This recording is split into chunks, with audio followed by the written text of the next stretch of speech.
Assalomu alaykum aziz aka-ukalar, oshxonavandalari. Bugun biz Osiyo to'yxonasida xizmatdamiz.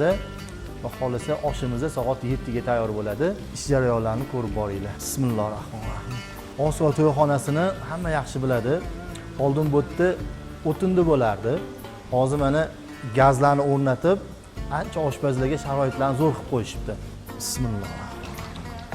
Katta oshlarni baribir paxta yog'da boshqacha bo'ladi. Jizzalarni solib qo'ydik qozonga. Endi xudo xolasa go'sht bizishdan boshlaymiz. Go'sht bizayotganda 3 ta joyida bezi bo'ladi. Mana shapog'ini ochganda mana bu bitta joyda, mana birinchisi, keyin shapog'ini ochgandan keyin ham orasida yana bitta bo'ladi. Ikkinchisi, asosiysi mana shu sonni orasida bo'ladi. Bizayotganda shu 3 ta joyda bezini iloji boricha olib tashlash kerak. Bugungi oshimizni soat 7 ga amr ma'ruf, 7 ga pishishi uchun biz soat 2 da keldik. Hozir 1,5 soatcha zagotovkalarimizga ketsa, 3,5 ga yog'ni qizdirib bosamiz.